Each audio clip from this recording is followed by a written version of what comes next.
വേദു? അവൻ അവളെ പ്രണയത്തോടെ വിളിച്ചു. അവൾ മൂളിക്കൊണ്ട് അവന്റെ നെഞ്ചിൽ മൂക്കുരസി. അന്ന് നടന്നൊന്നും എനിക്ക് ഓർമ്മയില്ല. വേണമെങ്കിൽ ഇന്നൊന്നുകൂടി ഓർത്തെടുക്കാൻ ശ്രമിക്കാം. അവൻ അവളുടെ ഇടുപ്പിലമർത്തിക്കൊണ്ട് മെല്ലെ പറഞ്ഞു. എന്തോർമ്മയില്ല എന്നാ പാപ്പേ? മിഴി അവന്റെ നെഞ്ചിൽ നിന്ന് തലയുയർത്തിക്കൊണ്ട് ചോദിച്ചു. ഓഹ്, നിഷ്കളങ്കതയുടെ നിറകുടമേ, ഒന്നും പറഞ്ഞില്ല. നിന്റെ മുമ്പിൽ വെച്ച് എന്തെങ്കിലും പറയാൻ എനിക്കിപ്പോ പേടിയാ, ഡെന്നി തൊഴുതുകൊണ്ട് പറഞ്ഞു.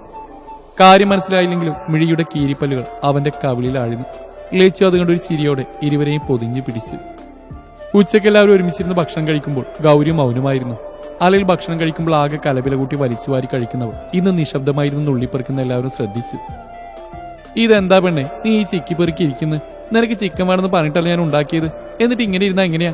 മര്യാദക്ക് ഇരുന്ന് കഴിക്കാൻ നോക്ക്. നീ ഇരിക്കുന്ന കോരം നോക്കി, പണ്ടത്തെ ആ തടിയൊക്കെ പോയി. ട്രീസ് അവളുടെ പ്ലേറ്റിലേക്ക് കറി വിളമ്പിക്കൊണ്ട് പറഞ്ഞു.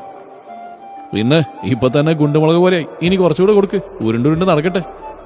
നന്ദന അവളെ കളിയാക്കി. ഗൗരി അവനെ നോക്കാതെ പ്ലേറ്റിലേക്ക് നോക്കിയിരുന്നു. നന്ദന അവളുടെ ഭാവം വിഷമമുണ്ടാക്കി. നേരത്തെ വന്ന മെസ്സേജാണ് കാരണം അവൻ അറിയാമായിരുന്നു.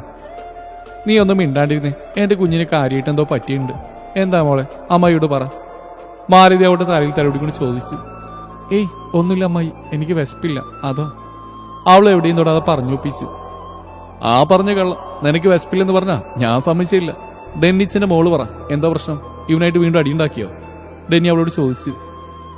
ഏയ് അല്ലെങ്കിലും അടിയുണ്ടാക്കാനും സ്നേഹിക്കാനും ശാസിക്കാനൊക്കെ വേറെ ആളുകളുള്ളപ്പോ നമുക്കൊക്കെ എന്ത് വില ഡെന്നിച്ച?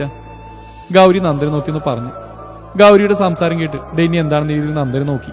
അവൻ തിരികെ ഒന്നുമില്ലെന്ന രീതിയിൽ കണ്ണിച്ചീമി കാണിച്ചു. അപ്പോഴേക്കും ദാസും ജയ അവിടേക്ക് വന്നു. നിങ്ങളെന്തേ വൈകിയേ? ഊണ് എല്ലാവർക്കും ഒരുമിച്ചാവെന്ന് പറഞ്ഞല്ലേ? മാലതി പരിഭവം പറഞ്ഞു. മനഃപൂർവ്വമല്ല, ഇറങ്ങാൻ നേരം ബ്രോക്കർ നാരായണൻ വന്നു, അങ്ങനെ സംസാരിച്ചെന്ന് പോയതാ. ദാസൻ അതും പറഞ്ഞു ബാലനരികിലായിരുന്നു. എല്ലാവരും സംശയത്തോടെ ദാസനെ നോക്കി. ഗൗരി മോൾക്ക് 1-2 ആലോചനയായിട്ട് വന്നാ. ഈ ഇടവത്തിൽ 22 ആവും, ഒന്നല്ലേ ഉള്ളൂ. അവളുടെ കല്യാണം കാണാൻ ഞങ്ങൾക്ക് ആഗ്രഹം കൂടി വരുവാ. ദാസൻ ചിരിയോടെ പറഞ്ഞു. മാലതിയുടെ മുഖം മങ്ങി. അവർ നന്ദനെയും ഗൗരിയെയും നോക്കി. ഗൗരി പ്ലേറ്റിൽ നിന്ന് തല ഉയർത്തുന്നില്ല. നന്ദന്റെ നോട്ടം മുഴുവൻ അവളിലാണ്. ഡെന്നിയിൽ വെച്ചു നന്ദനെ നോക്കി. അവന്റെ മുഖത്തെ ഭാവം അവന്റെ ഉള്ളിൽ ഗൗരിയുടെ തെളിയിച്ച് കൊടുക്കുന്നതായിരുന്നു. ആ നല്ലതാണേ നോക്കിക്കോ, ഇവിടെ തുള്ളിച്ചാടം കുറച്ച് കുറയല്ലോ, ട്രീസ് ചിരിയോടെ പറഞ്ഞു. എന്താ മോളുടെ അഭിപ്രായം? ഇഷ്ടക്കുറവല്ലോ ഉണ്ടാവും? ആരോടും ഇഷ്ടമുണ്ടെങ്കിൽ പറയണം, ഞങ്ങൾ നടത്തി തരാം. ബാലൻ നന്ദനെ ഇടകണ്ണിട്ട് നോക്കിക്കൊണ്ട് ചോദിച്ചു. ഇതിനോടൊപ്പം തന്നെ അവരുടെ ചുറ്റിക്കളി ബാലന് മനസ്സിലായിട്ടുണ്ടായിരുന്നു. ഗൗരി ആ നിമിഷം നന്ദനെ നോക്കി. നന്ദനെ നോട്ടം തന്നിലാണെന്ന് കണ്ടതും അവൾ മുഖം തിരിച്ചു. എനിക്ക് ആരായാലും കുഴപ്പമില്ല, അച്ഛൻ്റെ അമ്മയുടെ ഇഷ്ടം, ഗൗരി നന്ദനെ നോക്കി അടുപ്പത്തിൽ പറഞ്ഞു. ദാസിന്റെ കയ്യിൽ നിന്ന് പപ്പടം അറിയാതൊന്ന് പൊടിഞ്ഞുപോയി. ജയാണിൽ വീഴാതിരിക്കാൻ ചെയറിൽ മുറുകെ പിടിച്ചു. അവർ രണ്ടുപേരും ഏതോ അന്യഗ്രഹ ജീവിയെ നോക്കുന്ന പോലെ അവൾ നോക്കി. എന്താ? അവരുടെ നോട്ടം കണ്ട് അവൾ നെറ്റി വിളിച്ചു. അല്ല, ഇത് ഞങ്ങളുടെ മോള് തന്നെയാണെന്ന് നോക്കിയതാ, ആള് മാറിപ്പോയില്ലല്ലോ. ദാസൻ അവളെ നോക്കി ചിരിച്ചു. ഗൗരി ഒന്നും മിണ്ടാണ്ടിരുന്നു. ജയ വേഗം ഗൗരിയുടെ അടുത്തേക്ക് ചെന്ന് അവളുടെ നെറ്റിയിലും മുഖത്തെല്ലാം തൊട്ടു നോക്കി. പനിയൊന്നുമില്ലല്ലോ, പിന്നെ നിന്റെ കാന്താരിയുടെ മുഖം ഇങ്ങനെ വാടിയിരിക്കുന്നേ? ജയ അവളുടെ നെറുകിൽ തലോടിക്കൊണ്ട് ചോദിച്ചു. അതുകൂടിയായതും സങ്കടം സഹിക്കാൻ വയ്യാതെ ഗൗരി അവരെ കെട്ടിപ്പിടിച്ച് കരഞ്ഞു. എല്ലാവരും അവളുടെ ആ പ്രവൃത്തിയിൽ പകച്ചുപോയിരുന്നു. അയ്യോ എന്താ മോളെ, എന്താടാ? ജയ നിറകണ്ണുകളോട് ചോദിച്ചു. അപ്പോഴേക്കും ബാലൻ എഴുന്നേറ്റ് വന്ന് അവളെ ചേർത്ത് പിടിച്ചു. എന്താ അച്ഛന്റെ കുറുമ്പിക്ക് പറ്റിയത്? അങ്ങനെ പെട്ടെന്നൊന്നും ഈ കണ്ണെന്ന് അറിയില്ലല്ലോ, അച്ഛനോട് പറ. അയാൾ അവളെ സമാധാനിപ്പിച്ചു. നന്ദന് വേഗം എഴുന്നേറ്റ് പുറത്തേക്ക് നടന്നു. അവളുടെ നിറഞ്ഞ കണ്ണുകൾ അവന്റെ ഹൃദയത്തെ മുറിവേൽപ്പിക്കുന്ന പോലെ അവന് തോന്നി. ഒരു തമാശയ്ക്ക് ചെയ്താണ്, അതവൾ ഇത്രയും വേദനിപ്പിക്കുന്ന കരുതിയില്ല. ഒന്നുമില്ല അച്ഛ, ഒരു തലവേദന പോലെ.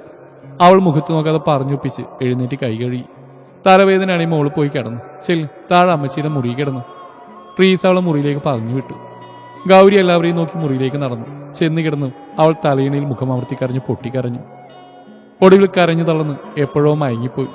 നന്ദനകത്തേക്ക് കയറിയപ്പോൾ എല്ലാവരും ഹാളിലെ സോഫയിൽ ഇരിക്കുകയായിരുന്നു. അവന്റെ കണ്ണുകൾ ഗൗരിക്കായി ചുറ്റിലും തിരഞ്ഞു. എല്ലാവരുടെയും മുഖം മ്ലാനമായിരുന്നു. കാരണം എപ്പോഴും കളിച്ചിരിച്ച് നടക്കുന്ന അവരുടെ കുറുമ്പിയുടെ കണ്ണുകൾ നിറഞ്ഞത് അവർക്ക് സഹിക്കാനായില്ല. നീ ഇതെവിടെ പോയി? നന്ദനെ കണ്ടതും ബാലൻ ചോദിച്ചു. ഞാൻ ഫോൺ, അവൻ വിക്കിക്കൊണ്ട് പറഞ്ഞു. അയാളൊന്ന് ഇരുത്തി മൂളി. ഗൗരി എന്തേ? അവൻ ചുറ്റിൽ നോക്കിക്കൊണ്ട് ചോദിച്ചു. അവളെ ഒരു നോക്കുകയാണ്. അവന്റെ ഹൃദയം തുടിയൊട്ടി. തലവേദന എടുക്കുന്നു പറഞ്ഞ് മുറിയിലേക്ക് പറഞ്ഞയച്ചിട്ടുണ്ട് കിടക്കാൻ. ട്രീസ മറുപടി കൊടുത്തു. അവനൊന്ന് ശ്വാസം വലിച്ചിട്ട് എല്ലാവരെയും നോക്കി. എനിക്ക് ഒരു കാര്യം പറയാനുണ്ട്. നന്ദൻ എല്ലാവരെയും നോക്കി പറഞ്ഞു. എന്താണെന്ന രീതിയിൽ എല്ലാ കണ്ണുകളും അവന് നേരെ നീണ്ടു. എനിക്ക് ഗൗരി ഇഷ്ടമാണ്, അവൾക്ക് എന്നെ.